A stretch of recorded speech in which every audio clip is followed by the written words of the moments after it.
Jemaat sekalian, siap pada pagi hari ini kita sama-sama belajar sesuatu? Ya, siap? Katakan ke kanan kiri ya, siap. Aku siap belajar sesuatu pada pagi hari ini. Amin.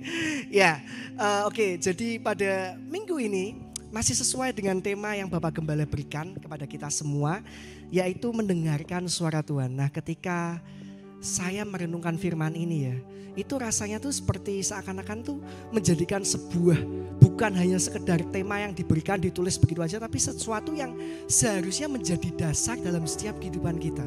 Maksudnya gimana? Ketika saya mempelajari hal ini, ketika saya mempersiapkan firman ini, mendengarkan suara Tuhan itu ternyata merupakan tema yang cukup menantang jemaat sekalian. Kenapa? Karena saya percaya bahwa ketika kita berbicara tentang mendengar di sini tidak hanya sebatas pendengaran yang audible saja, jemaat sekalian. Amin. Karena Tuhan bisa berbicara kepada kita melalui apapun. Ya, Tuhan bisa berbicara kepada kita melalui mungkin permasalahan kita. Tuhan bisa berbicara dengan kita melalui mungkin siapa? Keluarga kita, melalui siapa? Tetangga kita, bahkan mungkin orang yang tidak kita sukai. Bisa digunakan Tuhan untuk menyampaikan sesuatu dalam kehidupan kita.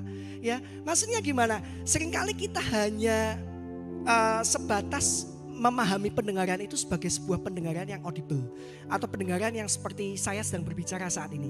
Ya, tetapi yang saya mau katakan pada pagi hari ini, meskipun ya suara Tuhan itu tidak terdengar secara audible, ya, suara Tuhan itu adalah kredibel. Amin. Kredibel maksudnya apa? Suara Tuhan itu bisa dipercaya dan dapat dipertanggungjawabkan. Suara Tuhan itu iya dan amin. Ya.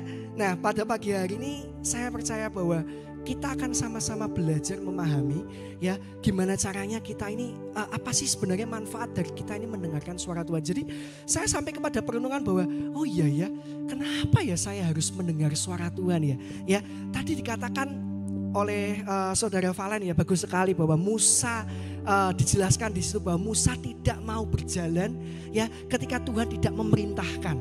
Nah, jangan sampai ini terjadi dalam kehidupan kita. Kita membuat keputusan tanpa Tuhan, tetapi pada saat kita tiba di dalam keputusasaan baru kita datang kepada Tuhan. Tuhan, terus aku harus ngapain sekarang ini? Saya harus ngapain saat ini? Ya, jangan sampai kita menjadi orang-orang yang demikian. Kalau pada pagi hari ini kita masih ngelakuin hal yang seperti ini, yuk kita sama-sama minta ampun sama Tuhan. Tuhan, aku mau berubah Tuhan ya. Untuk kedepannya setiap keputusan ataupun setiap apapun yang akan aku ambil, apapun yang akan saya ambil, ya saya mau tanya terlebih dahulu sama Tuhan. Amin ya. Nah, yuk kita buka sama-sama ayat yang Bapak Gembala berikan pada bulan ini di Yohanes 10 ayat yang ke-14. Dikatakan demikian, ya ketika saya merenungkan judul pada firman Tuhan pada pagi hari ini, kenapa mendengar? Ya seringkali kita tanya kepada kehidupan kita, kenapa kok kita makan? Ya kenapa kita? Karena kita lapar. Nah sekarang ini, kenapa kok kita harus mendengar? Nah ini sebelum kita masuk kenapa kok kita harus mendengar, kita baca terlebih dahulu di Yohanes 10 ayat yang ke-14 pada pagi hari ini. Dikatakan demikian, akulah gembala yang baik. Dan aku mengenal domba-dombaku dan domba-dombaku mengenal aku. Ya, ini Tuhan Yesus sendiri yang berbicara menggunakan perumpamaan. Dan saya percaya ketika Tuhan Yesus membicarakan hal ini, dia menuliskan sesuatu yang menurut saya adalah sebuah statement. Ada dikatakan demikian bahwa dan domba-dombaku mengenal aku. Pertanyaan yang harus kita tanyakan dalam kehidupan kita, kalau sampai kita tidak bisa mengenali suara Tuhan, kalau kita tidak bisa mengerti kehendak Tuhan, siapa kita sebenarnya? Beneran domba-dombanya Tuhan atau bukan? Ya, oke. Nah, satu statement dari Pastor Iman yang dikatakan mungkin sekitar 2 atau 3 minggu lalu ya, Pastor Iman berkata bahwa jangan hanya puas bisa mendengarkan suara Tuhan dari orang lain. Wow, alami sendiri. Ya. Nah, pada bulan ini kita mau belajar sama-sama. Ya, untuk kita bisa mendengarkan suara Tuhan, sebenarnya kita tuh nggak perlu harus telepon Pastor Iman misalnya. Kok Iman, ini Tuhan berbicara apa nih pada dalam minggu ini buat bisnis saya ya kan ya. Pasti Kok Iman juga akan menjawab bahwa Coba dicari sendiri apa jawaban Tuhan, karena saya juga sedang bertanya kepada Tuhan ya mengenai bisnis apa yang harus saya lakukan dalam bisnis saya. Jadi sebenarnya mendengarkan suara Tuhan itu seharusnya menjadi kemampuan yang kita miliki. Karena Tuhan sendiri yang berbicara, dan domba-dombaku mengenal aku. Ya, di dalam ayat 14 ini dikatakan setiap domba-dombanya pasti akan mengenali Dia atau Tuhan Yesus. Dan bagaimana cara domba mengenali Dia? Bukan dengan wajah dari si gembala, tapi saya percaya dengan mendengarkan suara gembalanya. Ya, ketika saya berbicara seperti ini, saya percaya anak saya meskipun belum bisa ngomong, tapi anak saya pasti akan tahu bahwa yang sedang berbicara saat ini adalah siapa? Papanya. Ya, jadi ketika Tuhan Yesus menuliskan hal ini, kalau kita renungkan sama-sama, kita sampai kepada, oh ternyata seharusnya ini kita tuh juga bisa mengenali suara Tuhan. Ya, nah kenapa? Karena ini tuh merupakan sebuah karunia yang Tuhan berikan kepada kita. Saat kita percaya kepada Tuhan, saat kita menerima Dia sebagai Tuhan dan Juru Selamat, saya percaya bahwa disitulah sebenarnya kita ini sudah memiliki kemampuan untuk kita boleh mendengarkan suara Tuhan. Untuk kita boleh mengerti dan memahami apa yang menjadi kehendak Tuhan dalam setiap kehidupan kita. Amin. Ya, yuk kita buka lagi ya di dalam Yohanes 10 ayat yang ketiga. 10 ayat yang ketiga. Dikatakan demikian, untuk Dia penjaga membuka pintu dan domba-domba mendengarkan suaranya. Dan Ia memanggil domba-dombanya masing-masing menurut namanya dan menuntunnya keluar. Ya, pada saat saya merenungkan firman ini ya, dikatakan demikian ya, Yesus menggambarkan sosok gembala di sini ya. Ketika Yesus memperkenalkan sosok gembala di dalam ayat ini, Tuhan Yesus melakukannya dengan sebuah gambaran yang menunjukkan apa? Keintiman. Maksudnya gimana? Ya, di dalam memanggil domba-dombanya, ya, sang gembala ini tidak hanya menyerukan seruan umum atau panggilan umum, ya. Mungkin kalau bahasa Semarangnya, ayo apa bro ya, bukan ayo apa John, ayo berangkat semua gitu, enggak. Ya, tetapi Tuhan Yesus memanggil masing-masing menurut namanya. Seperti yang sudah disampaikan tadi oleh Valen ya, bahwa siapa kita ya sampai Tuhan Yesus itu mengenali kita. Dia itu mengenali kita loh. Ya, Dia mengenali setiap dari kita, dan kita ini sama di hadapan Tuhan, sama-sama anak. Ya, dan di ayat ini luar biasa banget ya. Tuhan Yesus memanggil kita dengan nama, ya, menunjukkan sebuah keintiman. Jadi Tuhan Yesus tuh memiliki kasih yang begitu dalam dan pengetahuan tentang domba-dombanya, sehingga Dia memanggilnya secara personal. Nah, dikatakan begini, kenapa kok kita harus mendengar? Karena mendengar suara Tuhan itu merupakan sebuah hubungan yang personal. Ya, saya hanya ingin menegaskan apa yang Pastor Iman sampaikan kemarin. Jangan hanya puas kita mendengarkan Tuhan dari orang lain. Tuhan ngomong apa sama saya kok? Kan kita sudah gak hidup di dalam perjanjian lama ya. Yang ketika kita ingin mendengarkan Allah berbicara, kita harus datang. Kita hanya cukup kita masuk ke dalam kamar kita, kita bertelut, kita sujud, kita berdoa. Ya, berdoa bukan untuk meminta jemaat sekalian, tapi kita coba satu hal yang baru, berdoa untuk kita mendengar. Tuhan, apa yang kau mau sampaikan dalam kehidupanku? Tuhan, apa yang ingin kau sampaikan Tuhan? Untuk setiap keputusan-keputusan yang kau ambil, ini sudah benar atau belum Tuhan? Jangan sampai kita tiba ke dalam sebuah keputusasaan baru kita kembali kepada Tuhan. Eman jemaat sekalian ya. Oleh sebab itu kenapa kita harus mendengar ya pada pagi hari ini? Ya, kenapa kok kita harus mendengar? Ya, masuk ke dalam poin yang pertama. Jadi saya menyiapkan 3 poin pada pagi hari ini. Poin yang pertama, mendengarkan suara Tuhan itu membangkitkan iman kita. Ya, poin yang pertama, mendengarkan suara Tuhan membangkitkan iman kita. Langsung kita buka aja di ayat yang pertama, yaitu di Roma 10 ayat yang ke-17. Jadi ketika ini tuh judulnya tuh seperti seakan-akan itu seperti sebuah nyanyian. Jadi di dalam bulan itu kenapa mendengar ya. Dan di Roma 10 ayat ke-17 dikatakan demikian. Jadi iman timbul dari pendengaran dan pendengaran oleh firman Kristus. Nah, saya percaya ketika 2 kali kata pendengaran ditulis di situ, itu menunjukkan bahwa pendengaran itu adalah satu hal yang penting, jemaat sekalian. Ya, diulang di situ berarti istilahnya Rasul Paulus ingin mengingatkan kepada kita, ayo mulai belajar untuk mendengarkan firman Kristus. Bukan mendengarkan apa kata orang.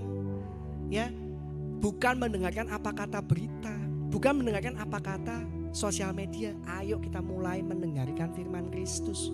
Ya, mendengarkan firman Kristus bukan berarti kita datang kepada tempat ini setiap hari Minggu, tidak. Ya, Pastor Jeffrey Teresnya mengatakan kalau kita mendengarnya hanya mingguan, maka kepekaan kita hanya ada kepekaan mingguan. Kalau kita pengen bisa mendengarkan suara Tuhan everyday atau setiap hari, ya kita harus mendengarkan firman Kristus juga setiap hari. Kita harus baca firman, kita harus merenungkan firman Tuhan. Amin.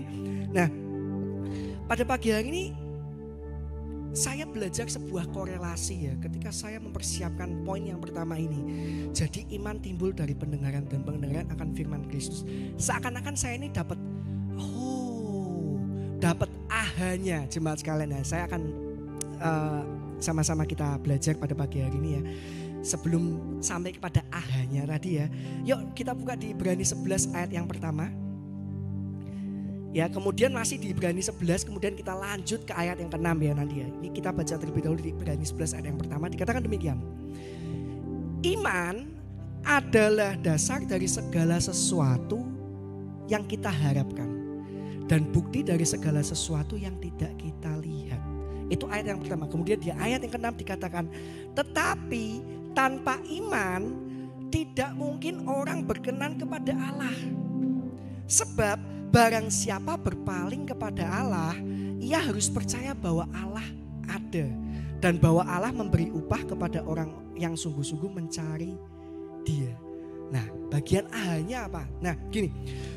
Justru karena kita mendengarkan suara Tuhan, maka timbullah yang namanya iman itu. Kemudian iman itulah yang nantinya menjadi dasar di dalam kehidupan kita. Karena kita mendengarkan suara Tuhan, timbullah iman, dan iman itu menjadi dasar. Kita bayangin sama-sama, kita visualisasikan sama-sama ya. Ya, dasar dalam setiap kehidupan kita apa? Pekerjaan kita, keputusan kita menjadi dasar, menjadi landasan. Keuangan kita, bisnis kita, apapun. Ya. Nah, disinilah kunci berkenan kepada Allah. Maksudnya gimana? Saya ingin mengambil sebuah kesimpulan bahwa salah satu kunci kita berkenan kepada Allah atau kepada Tuhan adalah dengan kita dimulai dari kemauan kita mendengar suara Tuhan. Mudah, jemaat sekalian. Oh, ternyata kalau kita semua pengen mendengar, berkenan kepada Allah, yang harus kita lakukan adalah apa? Kita mendengarkan suara Tuhan. Kata berkenan tadi ya, tanpa iman tidak mungkin orang berkenan kepada Allah. Kata berkenan dalam terjemahan bahasa Inggris menggunakan kata please atau menyukakan. Menyukakan, wes. Ya, menyukakan. Kalau kita ingin menyukakan hati Tuhan, mulailah dari apa? Mulailah dari mendengar. Nah, sampai dari sini, amin. Ya, dapat A-nya. Oh, jadi kalau aku ingin menyukakan hati Tuhan, aku harus mulai dari aku mendengarkan suara Tuhan. Kalau saya ingin berkenan kepada Tuhan, berkenan kepada Allah, saya harus memulainya dengan saya mendengarkan firman Kristus. Ya, jadi saya mau tunjukkan step lah ya, step sederhana ya.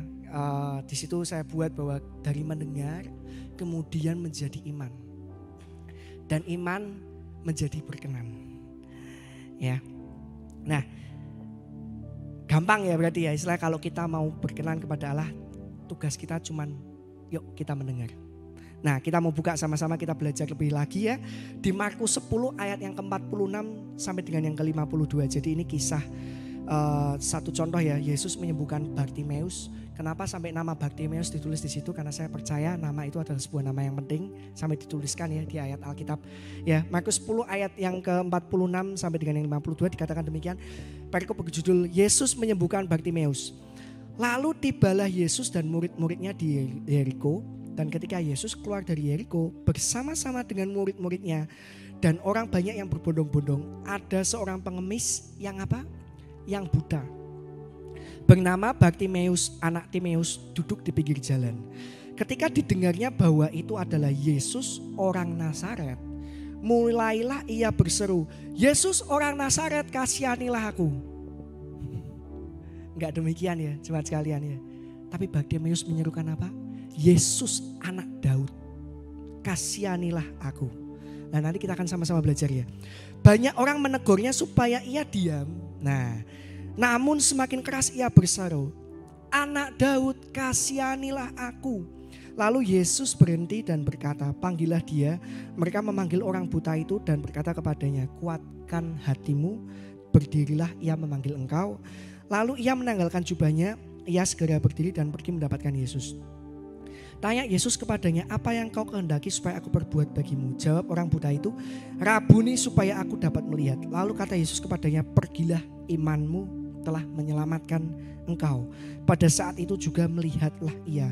Lalu ia mengikut Yesus di dalam perjalanannya. Ayat yang 47 ya. Ketika didengarnya bahwa orang Nazaret itu datang ya, mulailah ia berseru, Yesus anak Daud. Ini adalah sebuah pengenalan yang menurut saya harusnya ada pada kita. Saya percaya Bartimeus tidak bisa melihat. Karena dia tidak bisa melihat, Bartimeus menggunakan pendengarannya secara total.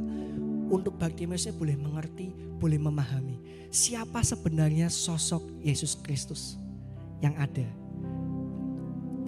Jadi Bartimeus itu mengerti bahwa oh Yesus ini ketika dibilang anak Daud ya, berarti Bartimeus percaya bahwa Yesus ini adalah Mesias. Ya. Bukan orang Nazaret. Orang Nazaret cuman ya itu kota kelahirannya, tapi ini Mesias. Ya. Jadi saya percaya ketika Bartimeus itu mengenal Tuhan dengan luar biasa. Jadi dia mendengar dan pengenalannya akan Tuhan itu jauh lebih besar daripada siapapun yang ada di tempat situ ya. Meskipun gak tertulis ya, tapi ketika saya memahami ini, ketika saya merenungkan firman ini ya Bartimeus ini pasti sudah sering mendengar dan dari pendengaran yang ia dapat, Bartimeus mempercayai bahwa oh ini memang Mesias yang datang ke dunia. Nah, pagi hari ini saya ingin menutup poin yang pertama ya. Marilah kita belajar ketika kita menjadi orang yang beriman ya. Kita menjadi orang yang beriman bukan karena kita melihat. Karena di situ dikatakan bahwa berbahagialah orang yang percaya meski dia tidak melihat. Ya, maksudnya gimana? Tetapi kita menjadi beriman karena kita mendengar. Pagi hari ini apa yang sudah Tuhan sampaikan dalam kehidupan kita semua? Ketika Tuhan berbicara bahwa ampuni. Sudahkah kita mendengar? Karena kita percaya ketika kita melakukan apa yang menjadi kehendak Tuhan, hasilnya itu urusan Tuhan Yesus. Amin. Tuhan berbicara apa pada pagi hari ini dalam kehidupan kita semua? Tuhan berbicara apa? Jalan. Sudahkah kita jalan? Tuhan berbicara apa kepada kita semua pada pagi? Berhenti mungkin. Stop. Sudahkah kita stop atau kita terus terabas? Ya. Jadi kita harus sama-sama tahu bahwa iman itu timbul karena kita mendengar. Kita mendengarkan suara Tuhan, kita mendengarkan pewahyuan Tuhan, kita mendengarkan kehendak Tuhan dalam kehidupan kita. Dan justru oleh karena iman, itulah yang akan menentukan apa yang akan kita lihat nanti. Hasil seperti apa yang akan kita lihat nanti, itu ditentukan dari seberapa kita mau untuk kita mendengar suara Tuhan. Ya, jadi hasil itu sebenarnya hanyalah sejauh pendengaran kita, jemaat sekalian, pendengaran kita terhadap firman Kristus. Amin. Kalau Tuhan sudah bilang kepada kita semua bahwa kita akan menjadi orang yang berhasil, imani itu, amini, lakukan. apa yang menjadi tanggung jawab Tuhan dalam setiap kehidupan kita. Amin. Ya, kemudian poin yang kedua ya, kenapa kok kita mendengar? Poin yang kedua dikatakan demikian bahwa mendengar suara Tuhan itu membawa kita kepada kehidupan. Pagi hari ini kan saya hidup, Fred. Pagi hari ini kan saya datang ke sini saya hidup. Iya, tahu. Kita semua hidup pada pagi hari ini. Tetapi sudahkah kita menghidupi apa yang menjadi kehendak Tuhan? Sudahkah kita menghidupi apa yang menjadi panggilan Tuhan? Ya, mendengarkan suara Tuhan membawa kita kepada kehidupan. Yesaya 55 ayat yang ketiga A. Dikatakan demikian, sendengkanlah telingamu dan datanglah kepadaku, dengarkanlah, maka kamu akan hidup. Ya. Nah, saya percaya jikalau kita ini benar-benar ingin hidup sesuai dengan kehendak Tuhan, sesuai dengan apa yang Tuhan sudah rancangkan dalam kehidupan kita, maka kita harus mendengarkan suara Tuhan. Mau gak mau kita harus mendengarkan suara Tuhan. Ya, dan saya ingin membuat sebuah statement di sini bahwa mendengarkan suara Tuhan itu seharusnya menjadi kepentingan kita. Maksudnya gimana? Bukan kepentingan Tuhan, kepentingan kita. Ya, untuk kita boleh mengerti kehendak Tuhan dalam kehidupan kita, ya kita harus mendengar suara Tuhan. Dan ketika kita menjadikan ini sebagai sebuah kepentingan, ya, maka kita akan secara total memfokuskan diri kita kepada firman-Nya. Saya nggak peduli mau apa kata orang dalam kehidupan saya, yang pasti firman-Nya ini saya pegang dan saya amini. Ya, karena saya percaya hari-hari ini suara-suara di sekeliling kita tuh jauh lebih keras, ya, jauh lebih lantang daripada suara Tuhan. Maksudnya gimana? Karena kita memfokuskannya kepada suara-suara yang ada di sekitar kita. Ya, tapi kalau kita percaya bahwa mendengarkan suara Tuhan ini merupakan kepentingan kita, maka secara total kita akan fokus untuk mendengarkan suara Tuhan. Sehingga oleh karena fokus membuat kita tahu dan kita mengerjakan apa yang menjadi panggilan Tuhan di dalam kehidupan kita. Kalau kita ingin berhasil, dengarkanlah firman Tuhan. Ya, amin. Kalau kita ingin lulus, dengarkanlah firman Tuhan. Kalau kita ingin kehidupan yang berkemenangan, dengarkanlah firman Tuhan. Ya, kalau kita ingin kehidupan yang berdampak, ya dengarkanlah firman Tuhan. Gak ada cara lain jemaat sekalian. Caranya cuma ini. Ketika kita mendengarkan suara Tuhan, kita akan sampai kepada kehidupan yang memang Tuhan kehendaki dalam kehidupan kita. Karena saya percaya masing-masing dari kita ini punya panggilannya masing-masing. Panggilan di sini bukan panggilan datang ke gereja terus melayani. Enggak. Dengan mudah diartikan seperti itu jemaat sekalian. Tetapi panggilan di sini adalah panggilan untuk kita menjadi alat kemuliaan Kristus untuk mengenalkan Tuhan kepada orang-orang yang ada di sekitar kita. Di mana misalnya? Di pekerjaan kita, di marketplace, di bisnis kita, ataupun di sekolah kita yang masih sekolah ya, ataupun di rumah tangga kita, ataupun di keluarga-keluarga mungkin yang masih belum menerima Tuhan Yesus Kristus. Kalau ada anggota keluarga yang belum, nah inilah panggilan kehidupan kita. Ya, Matius 4 ayat keempat. Saya baca dari versi mudah dibaca pada pagi hari ini. Matius 4 ayat yang keempat dikatakan demikian. Jawab Yesus kepadanya, dalam kitab suci ada tertulis bukan hanya roti yang membuat manusia hidup, tetapi hidup manusia bergantung pada kata-kata yang diucapkan oleh Allah. Tuhan Yesus berbicara di sini bahwa kehidupan kita tuh seharusnya bergantung kepada kata-kata yang diucapkan oleh Allah, kepada firman Kristus. Nah, karena kita tahu justru karena kita menggantungkan kehidupan kita kepada Tuhan, saya percaya bahwa kita akan menemukan apa yang menjadi jati diri kita. Ya, yaitu apa? Anak-anak Kristus. Amin. Ya. Dan saya percaya ya pada pagi hari ini Tuhan Yesus itu masih dan akan selalu berbicara kepada kita. Dan setiap firman yang diucapkan oleh Dia seharusnya menjadi tempat bergantungnya setiap kehidupan kita. Amin. Kalau Tuhan sudah bilang ada terobosan, ya percaya ya bahwa kita akan punya kehidupan yang memiliki terobosan. Tapi jangan senang hanya sampai kita percaya bahwa kita akan menemukan terobosan. Kalau kita berbicara terobosan berarti akan ada apa? Tembok yang harus kita dobrak. Harus ada apa? Pagar mungkin yang harus kita lalui. Maksudnya apa? Akan ada tantangan-tantangan yang harus kita lalui. Akan ada tantangan-tantangan atau pergumulan-pergumulan yang harus kita jalani. Itulah yang dinamakan terobosan. Kita menerobos pergumulan setiap kehidupan kita. Amin. Nah, poin yang terakhir ya, kenapa kok kita harus mendengarkan suara Tuhan? Karena mendengarkan suara Tuhan membawa kita kepada kemenangan. Wow. Ya. Jadi saat saya merenungkan firman ini, kenapa mendengarkan suara Tuhan? Jadi kalau dengerin suara Tuhan itu akan membawa kita kepada kemenangan. Kita buka sama-sama di 1 Samuel 23 ayat 1 sampai dengan yang kelima. Jadi ini kisah Daud ya, ketika Daud itu sedang di dalam peperangan ingin menyelamatkan orang-orang Kehila. Ketika saya merenungkan firman ini dikatakan demikian, diberitahukanlah kepada Daud begini, ketahuilah orang Filistin berperang melawan kota Kehila dan menjarah tempat-tempat pengirikan. Lalu bertanyalah Daud kepada Tuhan, apakah aku akan pergi mengalahkan orang Filistin itu? Daud ngapain tanya kepada Tuhan ya?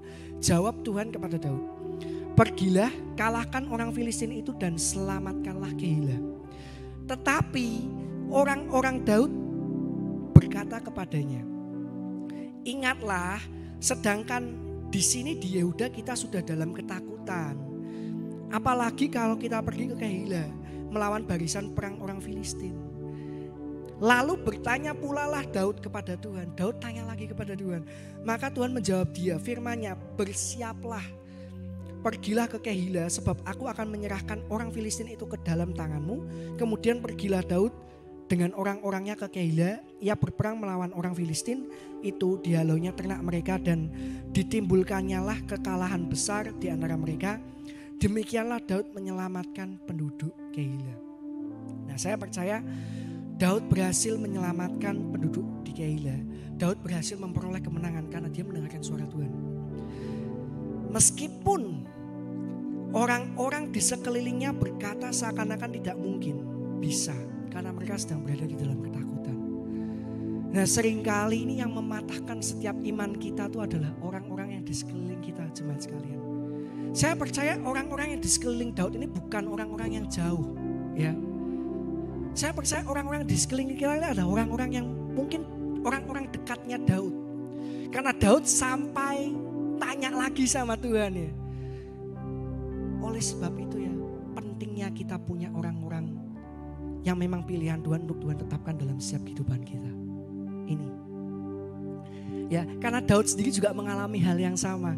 Orang-orang yang di sekeliling Daud tuh bilang, kita ini sedang berada di dalam ketakutan. Mungkin teman kita ya, sahabat kita bilang, oh enggak mungkin bisa. Ya, enggak mungkin bisa. Orang ini sekarang mungkin kita sedang harganya sudah mahal. Oh enggak mungkin bisa. Ya. Oleh sebab itu kita harus tahu. Tanya sama Tuhan, Tuhan, orang-orang siapa yang kau kirimkan dalam kehidupanku untuk aku boleh sama-sama bertumbuh di dalam Engkau. Nah, oleh sebab itu ya saya ingin encourage juga kepada jemaat sekalian, itulah pentingnya kita berada di dalam CC atau Christ Community. Ya, karena kita butuh orang-orang yang seperti ini, orang-orang yang sama-sama bisa mengkonfirmasi ya apa yang menjadi kehendak Tuhan dalam kehidupan kita. Nah, orang-orang dekat Daud berkata bahwa kita sedang berada dalam ketakutan. Apa yang dilakukan Daud setelah itu? Daud tetap datang kepada Tuhan. Daud minta konfirmasi sama Tuhan. Tuhan, gimana? Ini orang-orang dekat berbicara seperti ini. Apa Tuhan kehendak-Mu? Tuhan bilang pergi. Ini sudah aku serahkan ke dalam tangan-Mu, Daud, ya kan? Nah, ketika saya merenungkan ayat ini ya, seringkali yang terjadi di dalam setiap kehidupan kita tuh, ketika kita mungkin ada banyak orang yang berbicara hal yang sama ya, maka kita mempercayai hal itu dan kita mengambil keputusan berdasarkan apa yang kita dengar dari orang-orang itu. Si A bilang ini tidak mungkin, si B bilang ini tidak mungkin, si C bilang ini tidak mungkin. Oh ya wes, berarti ini memang tidak mungkin, ini memang suara Tuhan. Belum tentu. Karena seringkali Tuhan ingin menunjukkan kemuliaannya dalam kehidupan kita. Lewat sesuatu yang manusia anggap tidak mungkin menjadi sesuatu yang mungkin. Kenapa? Karena Tuhan berkehendak dalam setiap kehidupan kita. Amin. Kalau Tuhan sudah berkehendak, tidak ada satu orang pun yang bisa mengambilnya. Ya. Nah, konfirmasi terlebih dahulu kepada Tuhan. Sebab apa yang orang-orang yakini sebagai sebuah kebenaran ya, belum tentu itu adalah jalan yang Tuhan sudah tetapkan. Konfirmasi. Oleh sebab itu kenapa kita harus mendengar? Ya, konfirmasi. Ya, dan saya percaya setiap kemenangan, keberhasilan itu juga bukan tergantung kepada kemampuan atau skill kita ya. Soft skill kita, oh kita memang pintar jadi kita berhasil, enggak. Kemenangan, keberhasilan itu tidak hanya bergantung kepada kemampuan ataupun skill kita. Meskipun memang itu dibutuhkan. Tetapi yang lebih penting adalah keinginan kita untuk mau dan taat di dalam mendengarkan suara Tuhan. Kalau Daud gak berangkat ya, maka Daud tidak akan beroleh kemenangan. Daud tetap harus melalui yang namanya peperangan. Ya, tetapi Daud memegang apa yang menjadi apa kata Tuhan. Bahwa Daud akan beroleh kemenangan. Amin. Nah, saya ingin membuat sebuah kesimpulan di poin yang ini, bahwa kemenangan ataupun keberhasilan itu sebenarnya hanya sejauh pendengaran kita. Jemaat sekalian, siapa yang mau kita dengar sekarang ini? Teman-teman yang berkata bahwa oh ini tidak bisa, oh ini tidak mungkin, oh tidak mustahil, ini aku sudah pernah nyoba lah, ini tidak akan mungkin bisa. Nah kan belum tentu dia bilang tidak bisa dan yang ini juga tidak bisa, kan belum tentu. Nah ini keberhasilan di dalam setiap kehidupan kita ya, itu sebenarnya hanya sejauh pendengaran kita. Ya, saya akan tutup dengan ayat ini di dalam Yosua 1 ayat yang ke-8. Ya, saya minta mungkin tim Praise and Worship bisa maju ya. Di Yosua 1 ayat yang ke-8, ayat yang sudah kita tahu ya sama-sama ya. Janganlah engkau lupa memperkatakan kitab Taurat ini, tetapi renungkanlah itu siang dan malam supaya engkau bertindak hati-hati sesuai dengan segala yang tertulis di dalamnya. Sebab dengan demikian perjalananmu akan berhasil dan engkau akan beruntung. Amin. Kata memperkatakan di sini tuh tujuannya apa sih? Supaya kita mendengar. Ya. Saya percaya Alkitab itu tidak sembarangan dituliskan dan tidak sembarangan diterjemahkan. Perkatakan firman Tuhan. Sudahkah kita memperkatakan firman Tuhan pada pagi hari ini? Sudahkah kita memperkatakan berkat mungkin? Perkatakan. Dengan kita memperkatakan maka kita akan mendengar. Dan dengan kita mendengar maka iman kita akan timbul. Dan ketika iman kita timbul, kita akan menjadi orang yang berkenan di hadapan Allah. Amin. Ya, saya berharap kita semua yang di tempat ini, saya juga belajar. Kita semua di tempat ini kita belajar sama-sama. Kenapa kok kita harus mendengar? Ya, karena dengan kita mendengar ini ya, kita menyukakan hati Tuhan. Amin. Ingin menyukakan hati Tuhan, mulailah dengan mendengar. Sudah dapat kunci, jemaat sekalian. Ya, ini paling enak nih kalau kita lagi mungkin jatuh hati gitu sama pasangan kita, mungkin sudah dikasih kunci. Aku tuh paling suka tuh kalau dapat ini gitu. Nah, ya kan? Apa yang kita lakukan setelah itu? Oh, ternyata si A itu dia ini sukanya ini misalnya. Kemudian kita mulai kasih dia itu. Jadi ketika kita sudah punya kunci, yuk kita sama-sama belajar pada pagi hari ini. Kita dengarkan suara Tuhan. Amin.